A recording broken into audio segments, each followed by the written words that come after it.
Дорогие друзья, сегодня хотела поговорить на волнующую многих тему, с каким запросом приходят люди к свахе.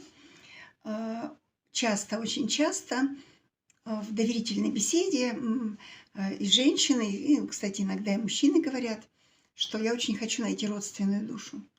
Либо в прошлых отношениях что-то не заладилось, либо в жизни что-то как-то не фанила близкая душа. Ну и люди хотят именно найти родственную душу.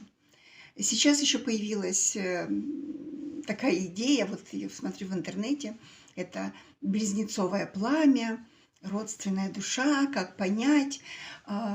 Много, я сама, честно говоря, много книг на эту тему посмотрела.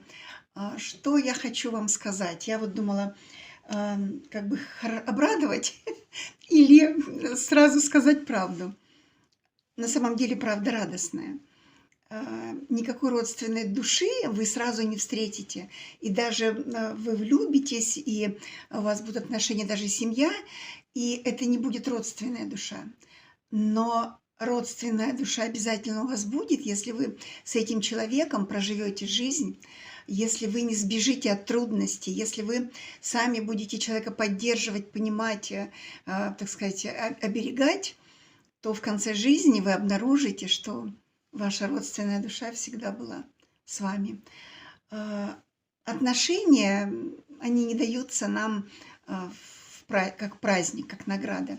Отношения – это наша дорога к самосовершенствованию, поэтому вы награду, родственную душу получите, если вы ее сами вырастите, и вырастите сами.